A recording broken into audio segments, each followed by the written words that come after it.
se dividió en dos generaciones básicamente. Una generación que quiso quedarse con sus ritos, sí quiso quedarse con su religión, si lo pudiéramos poner de esa forma, su trabajo para alcanzar a Dios, sin darse cuenta que lo que ellos estaban creyendo ya estaba manifestado en Jesús.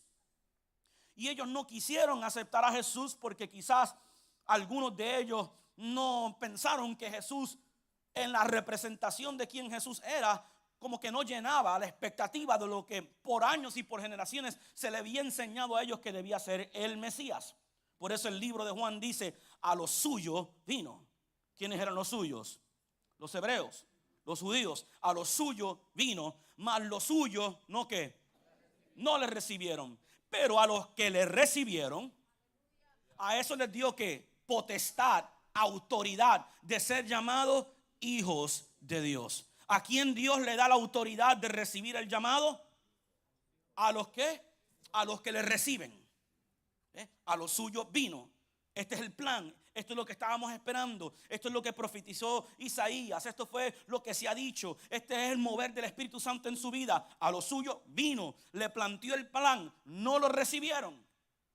Pero a los que sí le recibieron, les dio la potestad de ser llamados hijos de Dios. Ahora, dice que este grupo fue iluminado, recibió esta revelación. Este grupo sí entró. Pero en medio de todo eso también tuvieron que sufrir o sufrieron ciertas amenazas aún de muerte. Hubo una revolución tremenda donde después que Jesús resucita, los discípulos fueron fuertemente perseguidos para ser asesinados. Cada persona que creía en Jesús estaba bajo una tremenda amenaza de muerte, porque el mismo sistema que había querido a Jesús, que había profetizado y hablado acerca de Jesús, ahora estaba negando su existencia y matando y asesinando a todo el que reclamara que este Jesús había resucitado entre los muertos. Pero había algo que aún con todos sus argumentos para decir que Jesús no era, nunca pudieron hacer. Nunca pudieron negar el poder sobrenatural de Dios en la vida de Jesús, y tuvieron que decir: ningún hombre hace estas cosas a menos que Dios esté con él. Últimamente, el propósito final son los resultados. El plan de Dios es que tu vida es y será y continuará siendo mejor porque Jesús está en tu vida y porque el Espíritu Santo te está guiando. Pero Pablo le dice: sé y reconozco que tienes grande aflicción y grande cosa, y hasta te compadeciste de los que estaban pasando por situaciones similares y todo lo demás. Pero entiende algo: por más dura que sea la carrera, por más complicada que sean tus condiciones, la recompensa de tu vida no viene simplemente por vivir la vida, sino por terminar la carrera. Llegar hasta seguir creyendo, seguir batallando hasta que tú obtengas el resultado. Seguir creyendo por ese avivamiento para esta generación hasta que tengamos el resultado. Seguir creyendo por la salvación de tu familia hasta que tengas. Seguir creyendo por la salud de tu cuerpo hasta que tengas el resultado. Como único tú no ganas es que te rindas. Una de las cosas más difíciles para uno observar como líder, como pastor, como líder, estar en una posición de liderazgo más de la mitad de mi vida en diferentes etapas, es ver la inconsistencia la inconsistencia que muchas personas tienen en cuanto a su vida espiritual. No hay nada que te haga más daño, excepto y salvo el pecado y todas esas demás cosas en tu caminar con Dios, que esas altas y bajas, esas inconsistencias. Un día decir voy a hacer y otro día estar en retroceso. Si el enemigo te puede y nos puede mantener a nosotros diciendo que somos y después retrocediendo toda una vida, él habrá logrado su cometido. Después de que cada hombre se pierda y se vaya con él al infierno, lo único que él desea es que cada hombre y cada mujer aborte el propósito de Dios en su vida. O sea, si él no puede lograr que tú vivas esta vida sin aceptar a Jesús y que vayas al cielo, lo segundo más importante que él quiere es lograr que tú no cumplas o recibas el propósito que él tiene o que Dios tiene para tu vida. Por eso nosotros tenemos que hacer conciencia diaria. de que en esta vida van a haber miles de oportunidades para rendirte y para retroceder, pero tú tienes que tener la actitud de la cual Pablo le habló. Hay una fe, sí hay una fe, pero también esa fe te da un carácter, porque si retrocedieres no agradará mi alma, porque nosotros no somos de los que retrocedemos para perdición. Alguien dice amén. Sino que nosotros somos de los que tenemos fe. Me gusta cómo dice ese verso 39. Mira lo que dice: tenemos fe. ¿Y para qué tenemos fe? Para la preservación. Wow. Para la preservación. ¿Sabes lo que es preservar algo? No permitir que ese algo se dañe. Usted saca unas caderas de pollo para hacer un buen pollo a la barbecue luego del servicio, o guisado, y le lleva un poquito al pastor. Y después que ese pollo se descongela, si es que no es fresco, si usted lo deja en la nevera por un largo periodo de tiempo, por más fría que esté la nevera, el pollo se va a dañar, porque necesita un preservativo.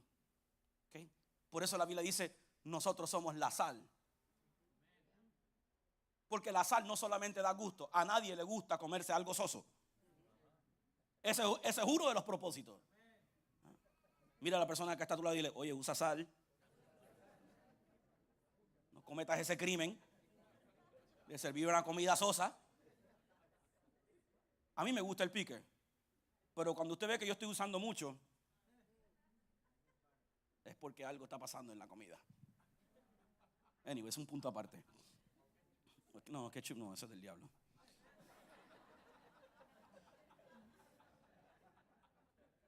Hay puertorriqueños que tienen la muy mala costumbre de comer arroz blanco con ketchup.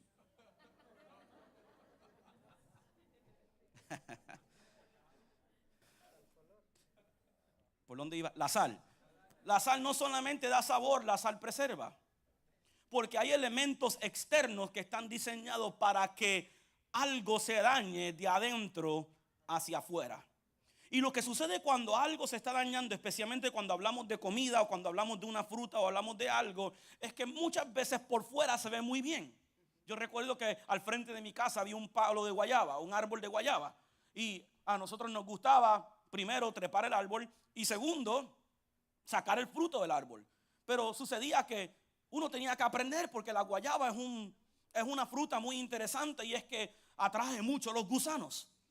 Y la guayaba se puede ver bien bonita, con un color bien lindo por fuera, pero no es hasta que tú la miras por dentro que te das cuenta que está llena de gusanos y que está empezando a morirse o a pudrirse. Así mismo sucede con la vida del hombre.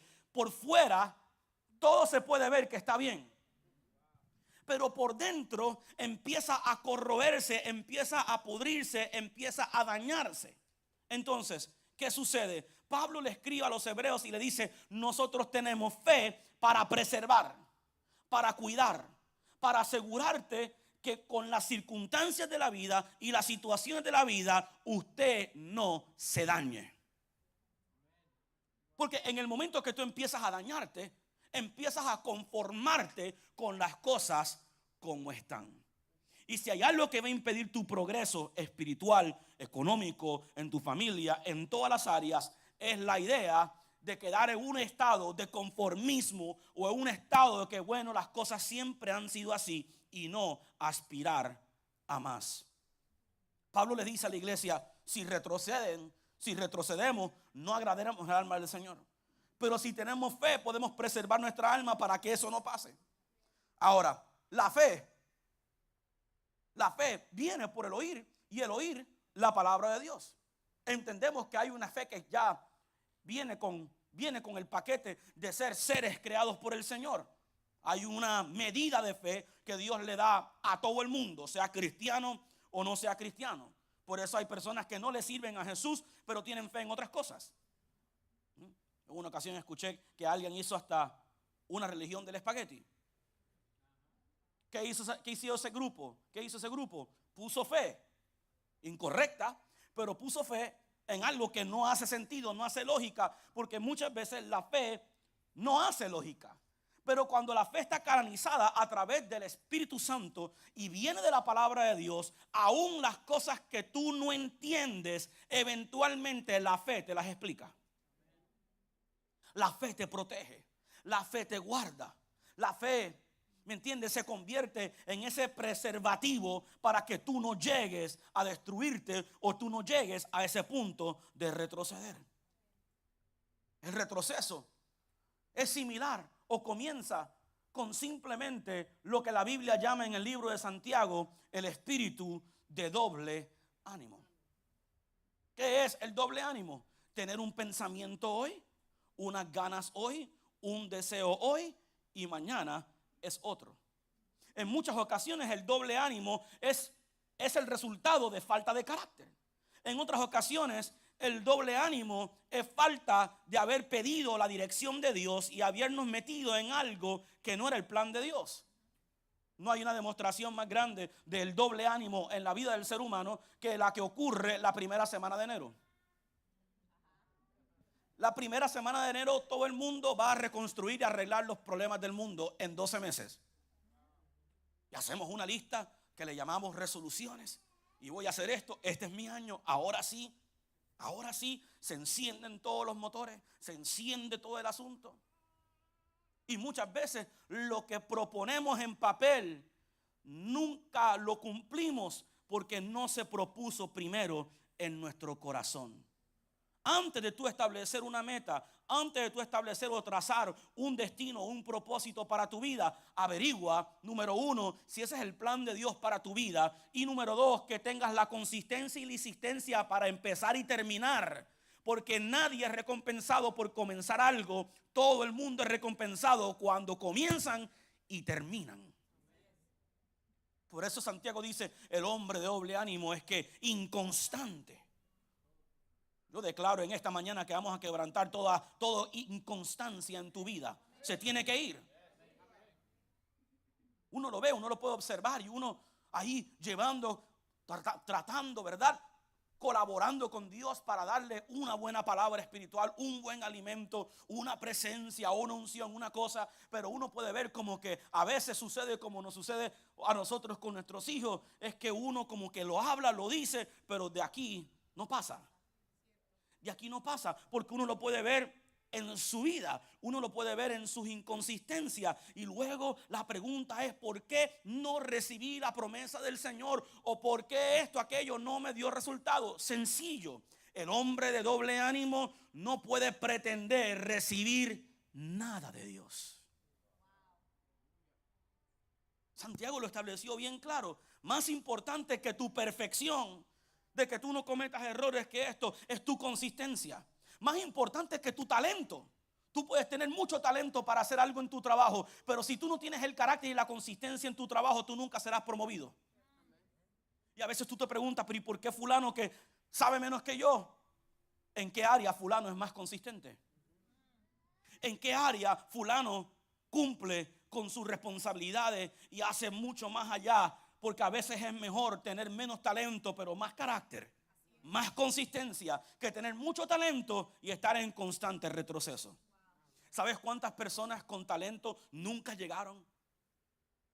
Que aún tenían más talento que personas cantantes, personas atletas que pudieron haber sido tremendos en sus carreras profesionales y nunca llegaron porque le faltó algo bien importante llamado disciplina.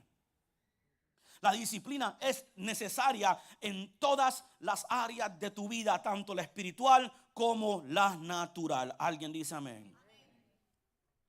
Mira a la persona que está a tu lado, yo no voy a retroceder. Quiero que sepas algo. Yo no voy a retroceder porque yo creo en el carácter y la integridad de Dios, y que ese carácter y esa integridad de Dios puede estar también en mi vida. Dios no cambia. Dios no cambia. Tampoco Dios se equivoca. Aunque yo me equivoque, Dios no se equivoca. Pero yo tengo que tener consistencia. Si yo le estoy creyendo al Señor por un milagro para mi vida, un milagro de salud, yo tengo que ser consistente en la fe por ese milagro y no rendirme los primeros 5 minutos. Si yo le estoy creyendo al Señor por un cambio en mi vida espiritual, por un cambio en mi vida, mi comunión con el Señor, yo tengo que creerle a Dios en esa comunión y ser consistente con ello, porque 5 minutos no es suficiente para construir una vida espiritual. Ten fe en el carácter de Dios. Si Él lo dijo, Él lo va a cumplir. Si Él te dijo recibiréis poder, espéralo, poder viene. Si Él te dijo va a suceder cosas grandes en tu vida, créelo, va a suceder. Hay un carácter, hay una verdad de Dios, una palabra de Dios. Y yo tengo que ser firme en eso, porque la Biblia me dice a mí que Él no es hombre para que mienta, ni hijo de hombre para que se arrepienta. Si Dios lo dijo, Él lo va a hacer a tu favor. ¿Alguien está contento por eso? Usted no le sirve a un Dios que se arrepiente. Si Él te dijo, el que viene a mí, el que está conmigo, al que el Hijo hace libre, será libre verdaderamente. Créelo que tú vas a ser libre verdaderamente, porque Él no lo miente. Si Él dice que si tú le sirves al Señor, tú y tu casa serán salvos, créelo, aunque veas el muchacho más rebelde que nunca. Tú créele a Dios. La promesa del Señor es que tú estás destinado para que un día tú le recibas y tú le sirvas, porque mi Dios no miente, mi Dios no falla. Yo tengo 2 hermanos que no le sirven al Señor, y yo le estoy creyendo que en algún momento todo lo que se ha orado por ellos, todo lo que se ha creído por ellos se va a cumplir. Aunque hayan pasado décadas y años y tiempo de que ellos no le sirvan, que no vayan a la iglesia, que no busquen del Señor, eso a mí me es indiferente. ¿Sabes por qué? Porque yo sé que ninguna oración que hace el hombre justo se queda aquí en la tierra. Todas están en el cielo. Y si Dios le envió un hombre a decirle a Cornelios, tus oraciones y tus ofrendas han sido registradas, cada una de ellas, en el cielo, y ahora vengo a contestar todo lo que tú has pedido. Yo creo que si Dios puede ser consistente conmigo, yo también. Yo también. Confía en eso. Aunque te sientas que ahora estás por el camino más corto. Yo no sé a ustedes cuánto les ha sucedido eso. Usted observa a su alrededor y aparentemente a usted le tocó el camino más largo. Usted mira y ve que aquel ya, wow, y empezamos iguales. ¿Y por qué está por allá y yo por acá? Hay una parábola que nos dice a nosotros que 2 hombres empezaron a construir la casa al mismo tiempo. Uno de ellos terminó la casa bien rápido. La casa la dejó bonita, la dejó bien linda. Y yo siempre digo, en son de broma, puso una hamaca en la marquesina del frente, sacó una piña colada y se sentó ahí a reírse del vecino que empezó a la misma hora y todavía no había terminado de construir su casa. Posiblemente muchas veces ese que se tardó mucho en llegar y en terminar, se frustró. Se frustró porque luego Jesús nos enseña a nosotros que Él se tardó más porque tuvo que pasar más trabajo. ¿A cuánto le ha dado trabajo obtener cosas? Dice que Él estaba tratando con piedra. Muchas veces quizás se preguntó, me caso, ¿por qué no mejor? ¿Por qué no mejor compré el terreno del otro? Aquel no tenía tanta piedra, aquí yo tengo mucha piedra. Y pasó trabajo y posiblemente sus manos se llenaron todas de llagas, quizás sangró, quizás sufrió el sol, el calor, etc. Pero un día Él logró terminar su casa. Y no pasó mucho tiempo después que Él terminó su casa que vino una tormenta por aquel lugar. Y la palabra nos dice a nosotros que las 2 casas pasaron por la misma tormenta, pero el que le edificó sobre la arena, dice la Biblia que su casa se cayó al suelo, y el que edificó sobre la piedra, su casa se quedó de pie. Es verdad que le fue frustrante el no terminar tan rápido. Es verdad que le fue frustrante no hacer las cosas como el otro las estaba haciendo, y hasta que sufrir ese vituperio, esa vergüenza o lo que fuera. Pero ¿sabes qué? Cuando Él la terminó para un largo tiempo. Te pregunto yo a ti en esta mañana, ¿para qué tú estás construyendo? ¿Estás construyendo en tu vida simplemente para mañana? ¿Estás construyendo en tu vida, en tus relaciones simplemente para corta duración? Y que en la primera tormenta, en la primera lluvia, ya estás cayéndote, ya no estás, estás hecho un desastre. En la primera cosa. Yo veo personas que pasan por unos desastres en su vida y yo no sé ni cómo se componen. Yo no sé ni cómo lo logran. Pero ahí están. ¿Por qué? Porque lo que son por fuera no se compara a lo que son por dentro. Son 1000 veces más grandes adentro de lo que son por fuera. Como yo decía hace un rato, tu fortaleza, tu integridad espiritual es interna.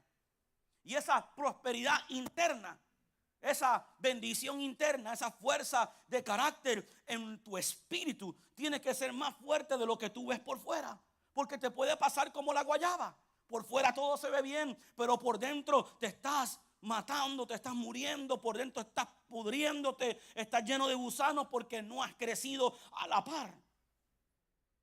Y si hay algo que Dios quiere que tú hagas, es que tú entiendas que tú eres 1000 veces o puedes ser 1000 veces más grande por dentro de lo que eres por fuera.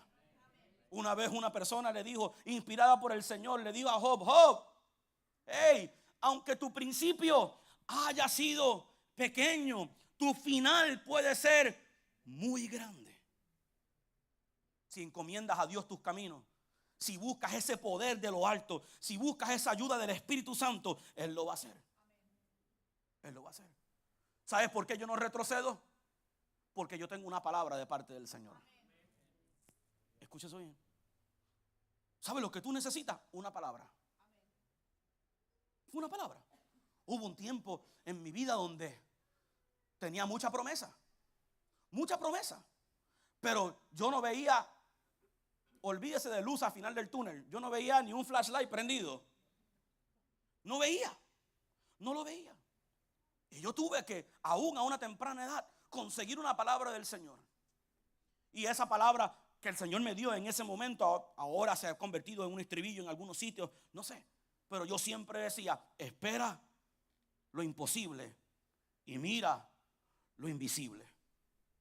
No se requiere fe para ver lo que se ve, pero se requiere mucha fe para ver en el mundo invisible de Dios. Si tú tienes una palabra de parte del Señor, esa palabra no va a echar para atrás. Esa palabra se va a cumplir en tu vida. ¿Cómo tú te conviertes en una persona que no va a retroceder? Amárrate a una palabra de Dios.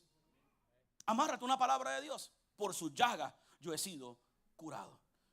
¿Sabes cuántas personas han tenido que vivir con tanta contradicción aún en su propio cuerpo? Testimonios que escucho aún de pastores, de predicadores con cáncer, sentenciados ya. O sea, básicamente esto te va a matar. Y salen de uno. Yo tengo un pastor en Costa Rica, un hombre de Dios, un pastor, pero no solamente un pastor de profesión, un profesor, dueño de una escuela. Y es azotado con un cáncer en las cuerdas vocales, donde tuvieron que extirparle todas sus cuerdas vocales. Ahora, lo que él ha hecho toda la vida, que es predicar, comunicar, educar, no lo puede hacer supuestamente porque no tiene cuerdas vocales. Y yo veía cómo ese pastor pasaba, salió de un cáncer, se le metió otro y todo el asunto, y eso parecía que estaba siendo reventado por todos lados. Pero cada vez que tú le preguntabas al pastor Dennis, pastor, ¿cómo usted está? Yo estoy en victoria. Él te hacía así, para adelante. Somos unos guerreros, vamos a guerrear esto. No podía hablarlo, él simplemente a través de señas te dejaba saber más o menos. Pero peleó contra el cáncer y ganó. Ahora él tiene un agujero aquí. Y yo no sé cómo él lo hace. Pero él, con ese agujero, lo que sale es aire. Y tú lo entiendes como si te estuviera hablando. Tú puedes estar en una reunión, él usa a su hijo como su voz.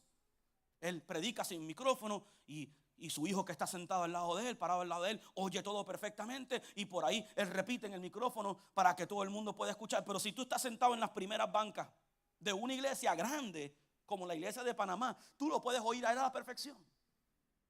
Porque lo que Satanás determinó que iba a usar para destrucción, él no permitió jamás. Si el pastor Denis se hubiera tirado de una cama y hubiera dicho renegarle a Dios, no vuelvo a predicar, se muere. Lo mata el cáncer. Pero él decidió que a pesar de las luchas y las batallas que yo voy a tener, yo no voy a retroceder para atrás. Si no tengo voz, tengo un mensaje. Aunque no tenga voz, tengo un mensaje. Y cuando él no podía ni siquiera ir a la iglesia porque estaba pasando por el tratamiento y estaba que no podía, él lo que hacía era que se sentaba en su casa los sábados, escribía un mensaje, las notas de un mensaje. Su hijo, que es abogado, venía en la noche y él le daba un resumen de todo y le decía: ahora tú vas y lo predicas. Y así mantuvieron la iglesia por un par de años en lo que él pudo vencer su problema, pero no se rindió. No se rindió. Y así yo puedo escuchar y darle numerosos testimonios de personas que han sido azotados tremendamente, pero por dentro son más fuertes de lo que son por fuera. Y hoy que uno se encuentra con unos cristianos que de mirarlos uno se debilita. Aquí tengo un dolor de pelo. ¿De qué? Me duele el pelo. Y por todo quieren rendirse. O sea, con un poquito de fuego en el matrimonio ya quieren divorciarse. Con una dificultad en la finanza, ya, el mundo se le va a acabar. ¿Por qué? Porque ellos, o sea, tú le puedes dar tamaño a tu problema que tu problema no tiene. Tú puedes tomar una cosa sencilla y hacerlo un gigante en tu vida. ¿Cómo? Con tu mentalidad, con tu confesión, con lo que tú dices, con tu fe.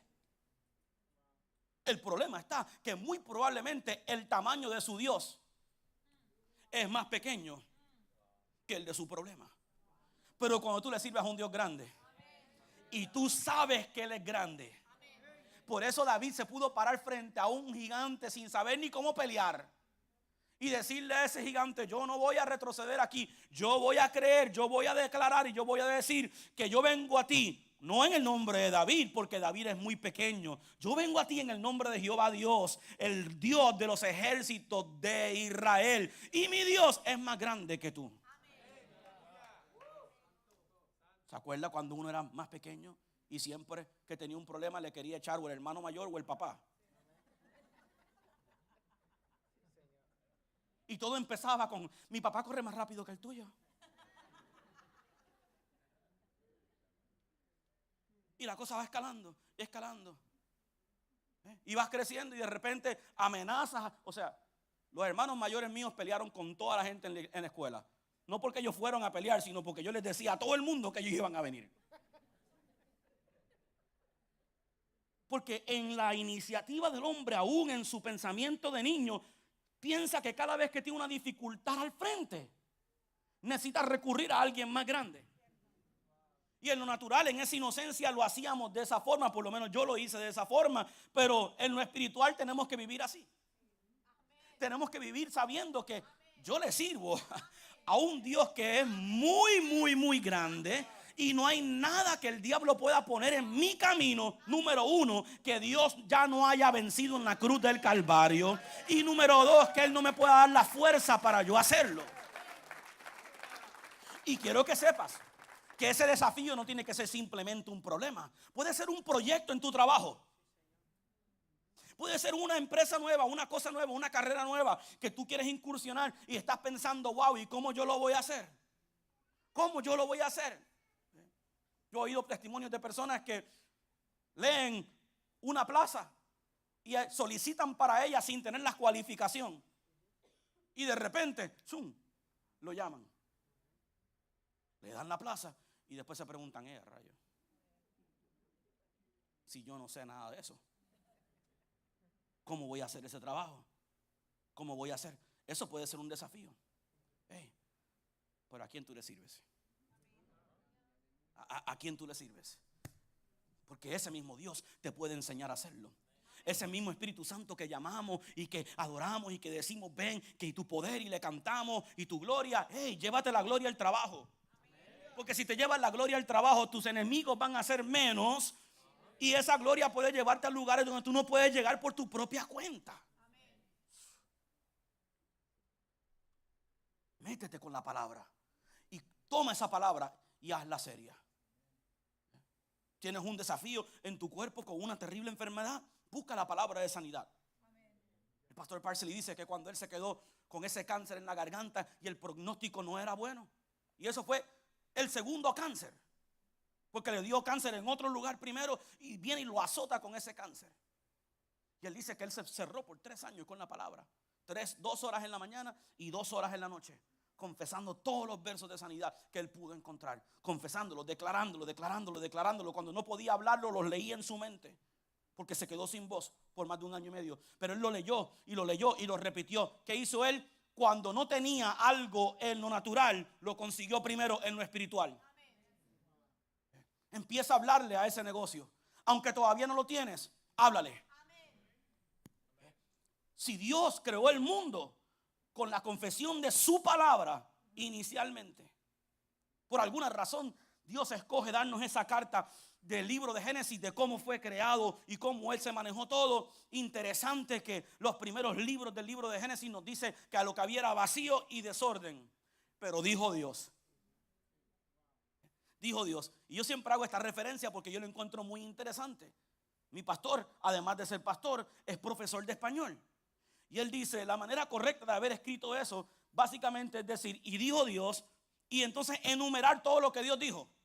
En vez de redundar y repetir todo el tiempo, y dijo Dios, y dijo Dios, y dijo Dios, y dijo Dios. Pero con todo el propósito del mundo, Dios se encargó de reiterarte muchas veces que Él tuvo que decir antes de ver, para que tú entendieras el poder de la confesión y el poder de la palabra de Dios. Diga conmigo, hay poder en la palabra de Dios.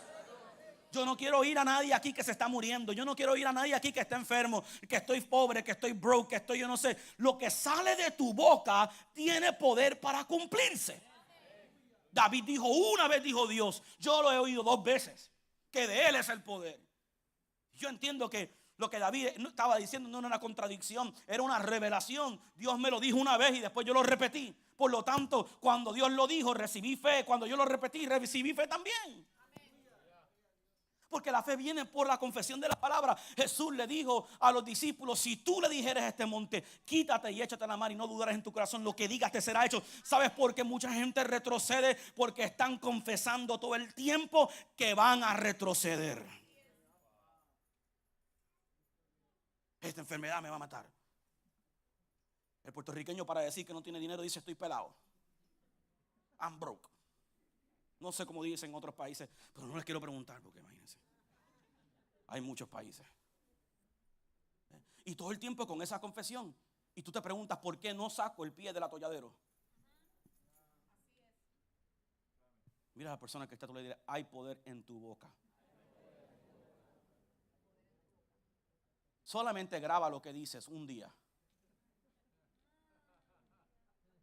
A ver cuán positivo o negativo tú eres. ¿Qué ocupa? Santiago dijo, la lengua puede ser uno de los órganos más pequeños, pero es el más poderoso, porque con ella se puede encender un bosque entero. Proverbios 18 dice que lo que sale de nuestra boca, nosotros comeremos del fruto de ella. Y que en nuestra lengua está el poder de la vida y de la muerte. Antes de tú retroceder en lo natural, retrocediste con tu confesión. Retén tu confesión. Guarda tu confesión. Cuida lo que tú dices. Una de las cosas que la Biblia nos dice a nosotros que Jehová Dios detesta tiene que ver con la boca. Y es el falso testimonio. Lo puso cerca y al lado de derramar sangre inocente. Dios, hay cosas que Dios detesta. Una de ellas es levantar un falso testimonio. Claro, dice un falso testimonio contra tu hermano, pero apliquemos el principio. Tú puedes estar levantando un falso testimonio acerca de ti mismo, hablando incorrectamente acerca de ti, violando y violentando la promesa de Dios para tu vida. En vez de decir que estoy derrotado, Cuando yo digo estoy derrotado, estoy mal, ¿sabe lo que estoy haciendo? Dando un falso testimonio. Hebreos me dice a mí que Abraham consideraba su cuerpo y lo veía y lo comparaba con la promesa y veía que había una contradicción, pero nunca la Biblia registra que Abraham dijo no tendré hijos. La Biblia no registra que Abraham, cuando se sentía que su fe estaba debilitando, él iba y llenaba su boca de glorias y alabanzas